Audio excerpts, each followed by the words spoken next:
CJP സമരം കണ്ട് social മീഡിയയിൽ കുറേ ആൾക്കാർ വന്ന് അർമാദിക്കുകയാണ് ഓരോ ദിവസം. അർമാദിക്കുന്നതെന്ന് പറഞ്ഞാൽ എക്സ്ട്രീം അർമാദമാണ്. അത് കഴിഞ്ഞ് പിറ്റേന്ന് കരച്ചിലുമാണ്. ഇപ്പം നമ്മൾ കുറേ പേരെ കണ്ടായിരുന്നു. അലി അംജദ് ഖാൻ എന്ന് പറഞ്ഞ് ഒരുത്തൻ ആദ്യം ലോകാവസാനം വരാൻ പോകുന്നു പറഞ്ഞ്, അത് കഴിഞ്ഞ് OK അനസ് പറഞ്ഞൊരു ബ്ലോഗർ ഞങ്ങള് പിന്നെ പോലീസുകാരെ ആക്രമിക്കുന്നു പറഞ്ഞു. അത് കഴിഞ്ഞ് വേറൊരു പെൺകുട്ടി, അത് ഏതാണെന്നറിയില്ല, എന്റെ കയ്യിൽ തോക്ക് കിട്ടി, ഞാൻ ആദ്യം മോഡിയെ വെടിവെച്ചു. അത് കഴിഞ്ഞ് വേറൊരു ജാൻമണി എന്ന് പറഞ്ഞ് ഒരു മേക്കപ്പ് ആർട്ടിസ്റ്റ് ഏറ്റവും ഒടുവിലായിട്ട് മോദി തന്തയ്ക്ക് ഉറക്കാത്തവനാണെന്നും പറഞ്ഞ് ഒരു പ്രസ്താവന. ഇത്രയും കാര്യങ്ങൾ വന്നിട്ട് ഇവരെല്ലാം അങ്ങ് പിറ്റേന്നങ്ങ് കരച്ചിലാണ്. സത്യത്തിൽ നമ്മുടെ ഈ യുവത്വത്തിന് എന്താണ് പറ്റിയിരിക്കുന്നത്? ഇവരെല്ലാം മരുന്നടിക്കുന്നതാണ്. എന്താണ് പലതും മരുന്നടിച്ചിട്ടായിരിക്കും. സ്ഥിരബുദ്ധിയുള്ള ആരും ഈ മാതിരി സംസാരിക്കില്ല. ഒരു ഇന്ത്യയുടെ പ്രധാനമന്ത്രി ഞാൻ വെടിവെച്ചു കൊല്ലു എന്ന് പറയുന്നത് പിന്നെ എനിക്ക് അറിവില്ലാതെ പറ്റിയതാണെന്ന് എന്താ നേരത്തെ പറഞ്ഞു. ഞാൻ സിനിമ റിവ്യൂ നടത്തിയാണ്. സിനിമ റിവ്യൂ മോദിയെക്കുറിച്ച് സിനിമയിലും വന്നിട്ടുണ്ട്. മോദിയെക്കുറിച്ച് സിനിമയൊന്നും ബയോപിക്കൊന്നും വന്നിട്ടില്ല ഈ ദിവസങ്ങളിലൊന്നും. പിന്നെ സിനിമ കാണുമ്പോൾ ഇപ്പം എൻ്റെ ബൈറ്റ് എടുത്തിട്ടാണ് കൊടുത്തതെന്ന് പറയുന്നത്. അതെന്താ അർത്ഥത്തിൽ പറയുന്നത്? അല്ല, ഇതിനകത്ത് നമ്മൾ ഈ മറ്റേ രണ്ടുപേര് നേരത്തെ നമ്മളൊന്ന് ചർച്ച ചെയ്തിട്ടുണ്ട്. OK അനസിനെതിരെ കേസെടുത്തു.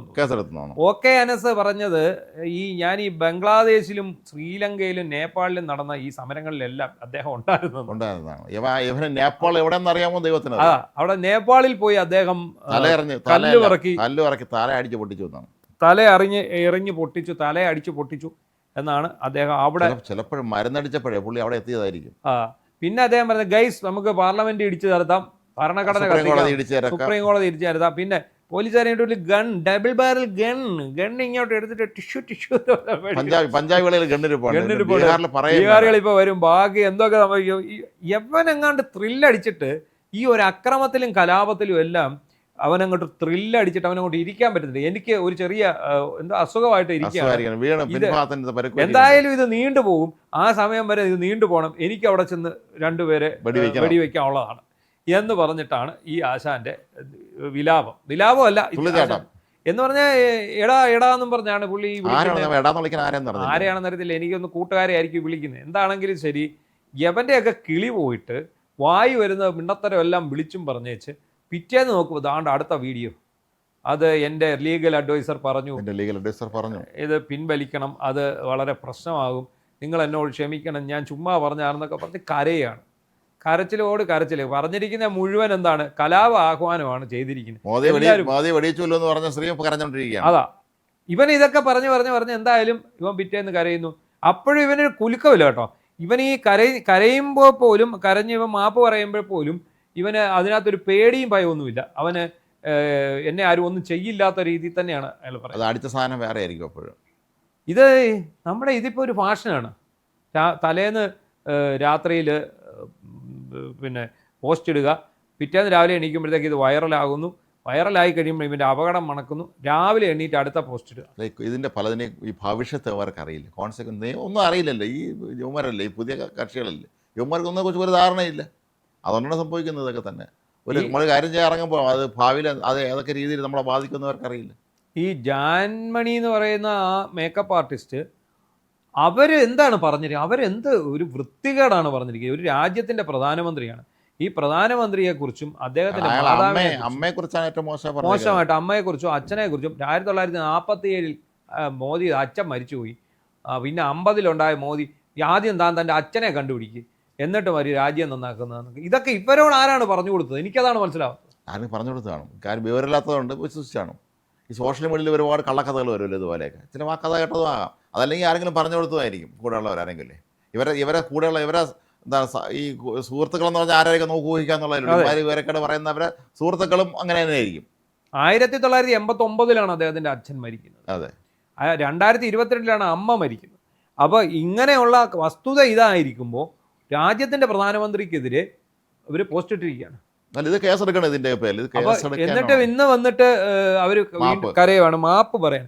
പക്ഷെ ഇവരൊക്കെ ഈ പറയുമ്പോഴുള്ള ഇവരുടെ ഒരു വീരസ്യവും ഇവരുടെ ആ ഒരു ധൈര്യവും, എന്ത് വന്നാലും നേരിടുമെന്നുള്ള ഒരു ചങ്കൂറ്റവും, എവിടെ പോയി ഒളിക്കുന്നു ഇത്ര പെട്ടെന്ന്? അല്ല, ഇവരുടെ ശരീരഭാഷ ഇത് സ്വന്തമായിട്ടുള്ളതാണോ മരുന്നടിച്ചിട്ടുള്ളതാണോ എന്ന് പലരും സംശയിക്കേണ്ടതാണ്. പലരുടെയും ബോഡി ലാംഗ്വേജ് കാണുമ്പോൾ വല്ലാത്ത ഒരു വറയിലെ കാണിച്ചിട്ടാണല്ലോ ഇവർ പറയുന്നത് പലരും.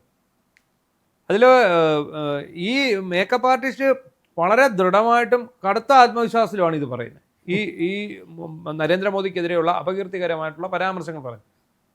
അപകീർത്തികരമായിക്കോട്ടെ, അത് ആർക്കെതിരെയാണ് പറയുന്നത്? ഇന്ത്യൻ പ്രധാനമന്ത്രിക്കെതിരെയാണ് പറയുന്നത്.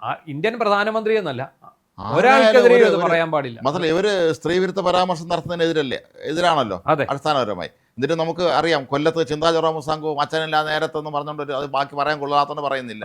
അച്ഛനില്ലാ നേരത്ത് എന്ന് പറഞ്ഞു ഒരു വലിയ മുദ്രാവാക്യം വിളിച്ച് കൊല്ലത്ത് പ്രകടനം നടത്തിയിരുന്നു. അപ്പോൾ ആ സ്ത്രീവിരുദ്ധത അല്ല എന്നാണ് പിന്നീട് പാർട്ടിയുടെ ഈ വിലയിരുത്തൽ കമ്മിറ്റി കണ്ടെത്തിയത്. അപ്പോൾ അതുപോലെ ഇതും അതൊക്കെ തന്നെയാണ്. ഇതാണ് ഇവരുടെ രീതി. ഈ അച്ഛനും അമ്മയ്ക്കും പറയുക, ഈ അമ്മയുടെ സ്വഭാവശുദ്ധി ചോദ്യം ചെയ്യുക, എന്നിട്ട് വെളിയിറങ്ങിയിട്ട് സ്ത്രീ സ്വാതന്ത്ര്യത്തിന് വേണ്ടി സ്ത്രീ സമത്വത്തിന് വേണ്ടി വാദിക്കുക. ഇതൊരു രീതിയാണ്. പക്ഷേ നിങ്ങളെ പേരിൽ നിർബന്ധമായി കേസെടുക്കണം. കേസെടുത്ത് തന്നെ മുന്നോട്ട് പോകണം. ഈ അനസ് ആണെങ്കിലും ഇതാണെങ്കിലും ഒക്കെ തന്നെ കേസെടുക്കണം. അല്ല, ഇത് സോഷ്യൽ മീഡിയ എന്ന് പറയുന്നത് വളരെ ശ്രദ്ധിച്ച് ഉപയോഗിക്കേണ്ട ഒരു സാധനമാണ്. സോഷ്യൽ മീഡിയയിൽ ആർക്കും ആരെയും എന്ത് പറയാം, പറയുന്നതിന് ഒരു കുഴപ്പമില്ല, ധൈര്യമായിട്ട് പറയാം. പക്ഷെ പറയുന്നതൊക്കെ ഒരു ലിമിറ്റിനുള്ളിൽ നിന്നുകൊണ്ടായി നിയമം നോക്കിയിട്ടാണ് ഇതൊക്കെ പറയാം. അത്യാവശ്യം ഒരു നിയമബോധം ഉള്ളതാണ് എപ്പോഴും നല്ലത്. ആശയത്തെ ആശയപരമായി നേരിടുക, വ്യക്തി അധിക്ഷേപം കൊണ്ടല്ല അതിനെ നേരിടുക. അതെ. ഇപ്പോൾ ഒരാളൊരു കാര്യം പറഞ്ഞു, ആ കാര്യം സഭ്യതയുടെ അതിർവരമ്പോൾ ലംഘിക്കാതെ അയാൾക്ക് തോന്നുന്ന ഒരു കാര്യമായിട്ട് പറയുക. ആ കാര്യത്തിൽ നമുക്ക് എതിർപ്പുണ്ടെങ്കിൽ അത് എന്തുകൊണ്ട് എതിർക്കുന്നു, ഇവർ പറഞ്ഞ ഭാഗത്ത് എവിടെയാണ് തെറ്റ്, അത് നോക്കി പറയുക. ഇപ്പോൾ CJPയുടെ സമരം നടന്നു. ഇപ്പോൾ എന്താണ് നിങ്ങൾ വിചാരിക്കുക? CJPയുടെ സമരം നടന്നാൽ വിജയിച്ചു എന്നാൽ നാളെ തൊട്ട് പ്രധാനമന്ത്രി നരേന്ദ്രമോദി രാജിവെക്കുമെന്നാണ് ഇവർ വിചാരിച്ചത്. ധർമ്മേന്ദ്ര പ്രധാൻ രാജിവെച്ചു, എന്നാൽ ഇനി നരേന്ദ്രമോദി അങ്ങ് രാജിവെപ്പിച്ചേക്കാം. അതാണ് ഏറ്റവും കോമഡി. ശ്രദ്ധിച്ചായിരുന്നോ? അതായത് ഇദ്ദേഹം വിദ്യാഭ്യാസ മന്ത്രി രാജിവെച്ചതിന് പിന്നാലെ ഈ CJPയുടെ എന്ന് പറയുന്ന ഇവിടുത്തെ ചില അനുകൂലികൾ പറയുന്നത് അടുത്തത് നരേന്ദ്രമോദിയാ, സൂക്ഷിച്ചോളാൻ. എങ്ങനെയുണ്ട്? ഈ നരേന്ദ്രമോദിയോട് ഇവർക്കുള്ള പക ഇപ്പോഴും തീരുന്നില്ല എന്നുള്ളതാണ്. ഇതെന്തിനാണെന്ന് ഇപ്പോഴും മനസ്സിലാവുന്നതുമില്ല.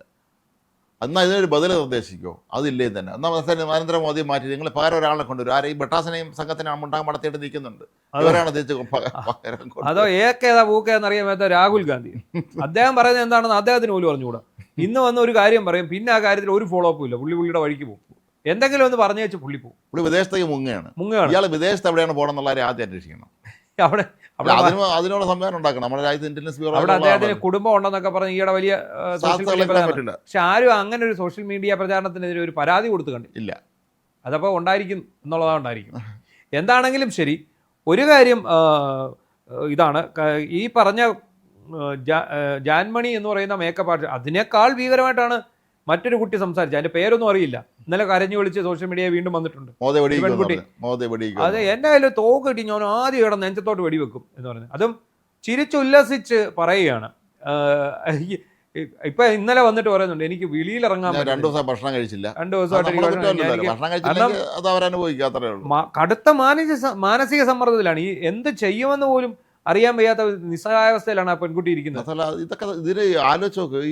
ഈ പെൺകുട്ടി പറഞ്ഞ സിനിമ കാണാൻ പോയപ്പോൾ സിനിമയുടെ റിവ്യൂ നടത്തിയതാണെന്ന്. ആ സിനിമയും തമ്മിൽ എന്ത് ബന്ധം? അന്നേരം ആരോ കൊണ്ട് ക്യാമറ തന്നു, ഇങ്ങനെ ചോദിച്ചു. ഞാനങ്ങ് പറഞ്ഞു, നിങ്ങളൊക്കെ എന്താണ് കരുതിയിരിക്കുന്നത്? CJP പ്രക്ഷോഭം, ആ CJP പ്രക്ഷോഭത്തിന് പിന്തുണ കിട്ടിയത് എന്തുകൊണ്ടാണ്? ആ കാരണങ്ങൾ ജെന്യുവിൻ ആയതുകൊണ്ടാണ്. അതായത് ഇന്ത്യയിൽ ചോദ്യപേപ്പർ ചോർച്ച തുടർച്ചയാവുകയും 10-20ഓളം കുട്ടികൾ ആത്മഹത്യ ചെയ്യുകയും ഒക്കെ ചെയ്ത ഒരു സന്ദർഭത്തിലാണ് ആ സംഭവത്തിന് കയ്യടി കിട്ടുന്നത്. അല്ലാതെ തൊടുന്നതിനും പിടിക്കുന്നതിനും എല്ലാം ഞങ്ങൾ CJP സമരം ചെയ്യും എന്ന് പറഞ്ഞ് ഇറങ്ങിക്കഴിഞ്ഞാൽ അതിൻ്റെ കളി മാറും, അതിൻ്റെ കാര്യങ്ങൾ മാറും. സമൂഹം ഏറ്റെടുക്കത്തില്ല. ഏറ്റെടുക്കാവുന്ന വിഷയങ്ങളെ സമൂഹം ഏറ്റെടുക്കുകയുള്ളൂ. ഇതിനെ രാഷ്ട്രീയവൽക്കരിക്കാൻ പോകുന്നിടത്താണ് പ്രശ്നം. മാത്രമല്ല, ഈ ഒരു മൊബൈൽ ക്യാമറ കിട്ടിക്കഴിഞ്ഞാൽ വായി തോന്നി എന്തും വിളിച്ച് പറഞ്ഞ് ആരെയും ചീത്ത വിളിക്കാമെന്നും ആരെയും ഭീഷണിപ്പെടുത്താമെന്നും രാജ്യവിരുദ്ധ പ്രസ്ഥാനം നടത്തുന്ന കരുതി അത് നിങ്ങൾക്ക് വേറെക്കേടുകൊണ്ടാണ് ചെയ്യുന്നത്. നിങ്ങൾ ആത്താവ് തന്നെ ചെയ്യും ഇക്കാര്യത്തിൽ. CJP സമരം വിജയിക്കുന്നു എന്ന് കണ്ടുകൊണ്ട് ചാടിക്കേറി നമുക്ക് വായി തോന്നുന്ന പ്രസ്താവന ഒന്നും നടത്താൻ പറ്റില്ല. CJP നേതാക്കൾക്കെതിരെ എടുത്ത എല്ലാ കേസും പിൻവലിച്ചിട്ടുണ്ട്. ഇതുങ്ങളെന്നും പേരെടുത്ത കേസ് പിൻവലിക്കുകയല്ല. ഇതൊന്നും അതിന്റെ ഭാഗമല്ല. ഇത് അത് കണ്ട് ഉന്മത്തരായി ആഹ്ലാദം പൂണ്ട് ചാടി പുറപ്പെട്ടതാണ്. എന്താണെങ്കിലും ശരി, ഇതിപ്പോൾ ഒരു ഫാഷനായി മാറിയിരിക്കുന്നു. സോഷ്യൽ മീഡിയ ഉപയോഗിക്കുന്നത് കുഴപ്പമില്ല. പ്രധാനമന്ത്രിയെയും പ്രസിഡന്റിനെയും അതുപോലെ ഈ രാജ്യത്തെ കലാപം ഉണ്ടാക്കുകയും വിധ്വംസ പ്രവർത്തനം ഉണ്ടാക്കാൻ ശ്രമിക്കുന്ന തരത്തിലുള്ള പ്രസ്താവനകൾ അവസാനിപ്പിക്കുക. സോഷ്യൽ മീഡിയ എന്ന് പറഞ്ഞാൽ നമ്മളിപ്പോൾ എൻ്റെ പേജിനകത്ത് ഒരാളെ ഇത് കാണുന്നുള്ളൂ എന്ന് കരുതുക, ആ ഒരുത്തനെ ഇത് സ്ക്രീൻഷോട്ട് എടുക്കുകയോ ഇത് കോപ്പി ചെയ്ത് വെക്കുകയോ ചെയ്ത് കഴിഞ്ഞാൽ അത് അവൻ്റെ ഇതിലോട്ട് വെച്ച് അവൻ പ്രചരിപ്പിക്കുകയോ ചെയ്ത് കഴിഞ്ഞാൽ പിന്നെ ഇത് എവിടെ ചെന്ന് നിൽക്കും എന്നുള്ളതിനെക്കുറിച്ച് നമുക്ക് പറയാൻ പറ്റില്ല. അത് പിടിവിട്ടു പോവുക തന്നെ ചെയ്യും.